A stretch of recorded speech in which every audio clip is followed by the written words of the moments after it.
Assalamualaikum warahmatullahi wabarakatuh. Perkenalkan, nama saya Nisa Wahyu Andini dengan NIM 06013825300090. Pada kesempatan kali ini saya akan mempresentasikan perbandingan forum berbicara kritis serta rencana kegiatan ilmiah dengan tema pemanfaatan AI dalam pengembangan pendidikan tinggi. Nah, pada bagian ini saya akan menjelaskan atau membandingkan 6 bentuk forum berbicara kritis, yaitu ada diskusi panel, ada seminar, ada konferensi, ada simposium, kolokium, dan debat. Nah, yang pertama yaitu saya akan membahas tentang diskusi panel. Diskusi panel ini ialah diskusi struktur yang melibatkan beberapa penulis dengan pandangan yang berbeda tentang suatu topik yang dipandu oleh moderator. Nah, tujuannya ini untuk mengkaji masalah secara kritis, berstruktur atau bertukar gagasan dan memberikan pemahaman yang lebih luas kepada audiens. Selanjutnya yaitu ada seminar. Nah, seminar adalah kegiatan ilmiah formal yang bertujuan untuk menyampaikan ilmu pengetahuan atau hasil penelitian secara sistematik kepada audiens. Tujuannya itu agar peserta dapat memahami topik dengan lebih jelas dan mendalam serta dapat berdiskusi atau mengajukan pertanyaan. Selanjutnya yaitu ada konferensi. Nah, konferensi ini adalah pertemuan yang diadakan untuk bertukar pendapat dan berdiskusi mengenai pertukaran atau masalah dalam bidang tertentu. Tujuannya ini adalah untuk berbagi informasi, menambah wawasan, dan mengetahui ide atau temuan terbaru dalam bidang yang dibahas. Selanjutnya yaitu ada simposium. Nah, simposium ini adalah diskusi ilmiah juga yang menghadiri beberapa ahli yang menyampaikan gagasan tentang topik yang dari sudut pandangan yang berbeda. Tujuannya ini adalah untuk memperkaya pengetahuan dan memberikan pemahaman yang lebih mendalam kepada audiens. Selanjutnya yaitu ada kolokium. Kolokium itu adalah forum ilmiah juga yang diselenggarakan oleh program studi, biasanya untuk menghasilkan penelitian atau gagasan yang kemudian didiskusikan bersama peserta lainnya. Tujuannya untuk menguji, memperdalam, dan menyempurnakan gagasan atau penelitian melalui tanggapan dan kritik yang membangun. Selanjutnya yang terakhir ada debat. Debat itu adalah pertukaran pendapat antara pihak pro dan pihak kontra terhadap suatu topik dengan menggunakan argumen, fakta, dan logika. Tujuannya itu untuk membahas masalah secara terbuka, melatih berpikir kritis, serta meningkatkan kemampuan berargumentasi. Nah, di sini saya akan menjelaskan jumlah dan karakteristik peserta dari diskusi-diskusi tersebut. Nah, biasanya panelis itu berjumlah 3 sampai 6 orang dengan keahlian berbeda, menyampaikan pendapat bergantian agar audiens mendapatkan berbagai perspektif.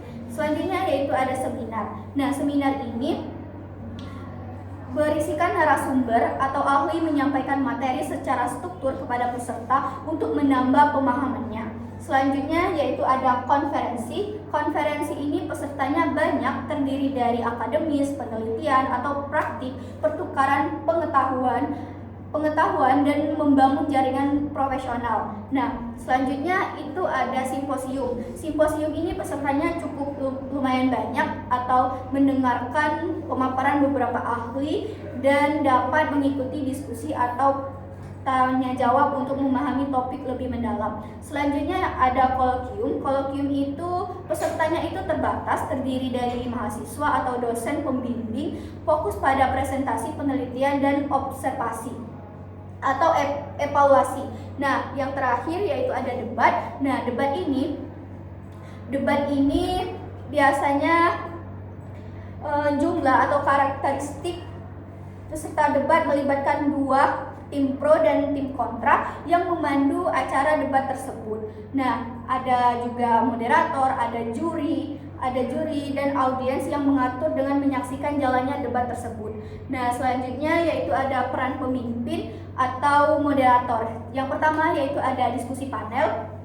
Nah, moderator ini berperan sangat aktif saat diskusi untuk memandu jalannya diskusi, mengatur waktu berbicara panelis, memancing pendapat, serta menjaga agar pembahasan tetap fokus dan terlatih. Yang kedua yaitu ada seminar. Nah, seminar ini biasanya moderatornya itu pasif hingga menengah, yaitu membuka acara, memperkenalkan narasumber, mempersilahkan pemaparan materi, serta memandu sesi tanya jawab. Selanjutnya yaitu ada konferensi. Konferensi ini biasanya dipimpin aktif dalam memimpin jalannya acara, memperkenalkan pembicara, juga mengatur waktu presentasi, serta memandu diskusi dan tanya jawab tersebut. Selanjutnya yaitu ada simposium. Simposium ini moderatornya cukup baik, cukup aktif, yaitu membuka acara, memperkenalkan pembicara, mengatur materi, serta memandu diskusi agar tetap terarah. Selanjutnya ada kolokium. Kolokium itu pemimpin dari kolokium berperan aktif juga memimpin presentasi penelitian, mengatur diskusi, serta memberikan pertanyaan untuk masukan atau mengevaluasi penelitian yang didapatkan. Selanjutnya yang terakhir ada debat. Jadi peran moderator dalam debat ini bersifat aktif juga karena agar dapat mengatur giliran berbicara, membagi setiap sesi, setiap pro dan kontra, agar memberikan pendapatnya, juga menjaga agar debat berlangsung tertib sesuai dengan aturan.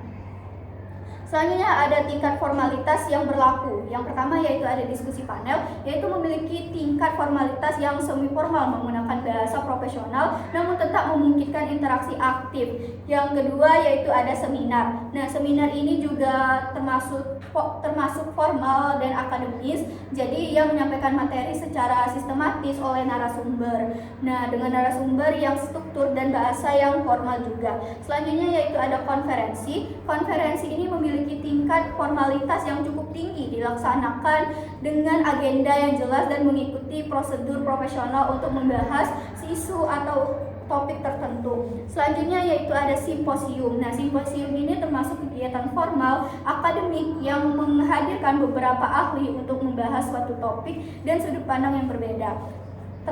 Yang kelima ada kolokium. Nah, kolokium ini merupakan kegiatan formal akademik yang berfokus pada pemaparan atau evaluasi hasil penelitian melalui diskusi dengan dosen atau ahli.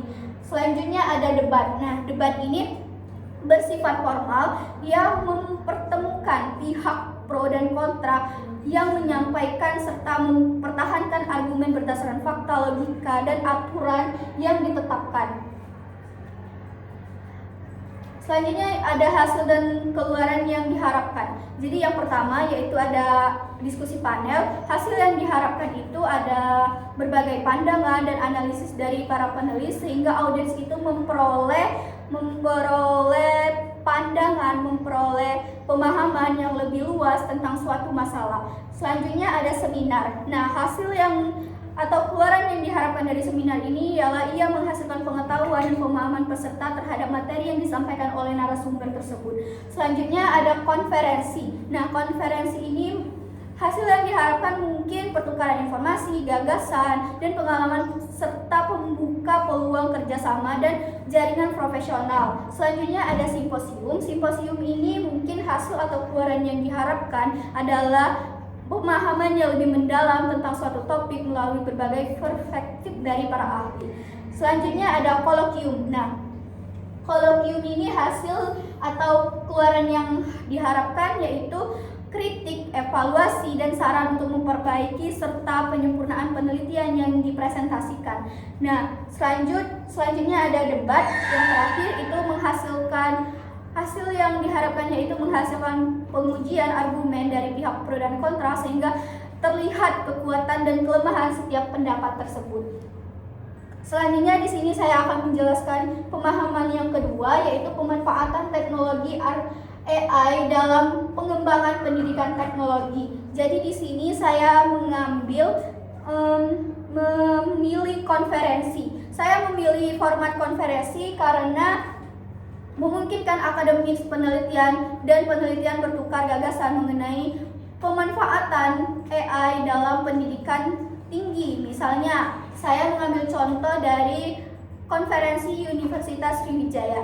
Nah, struktur acaranya itu dirancang berlangsung mungkin 1 hari dengan beberapa sesi. Jadi kegiatan ini diawali dengan pembukaan, dilanjutkan dengan pemaparan materi oleh beberapa pakar atau dosen-dosen di Universitas Sriwijaya yang membahas penerapan AI dalam pendidikan tinggi. Setelah itu ada sesi diskusi dan tanya jawab, kemudian diakhiri dengan menyimpulkan dan menutup. Moderator yang akan memandu acara memastikan tiap pembicara mendapatkan waktu yang seimbang dan diskusi tetap fokus.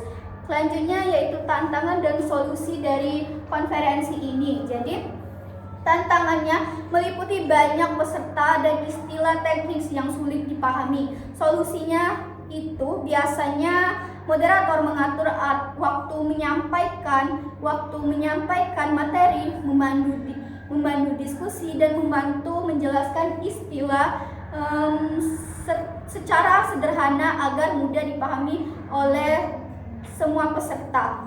Selanjutnya, indikator keberhasilan atau cara mengukur keberhasilan itu.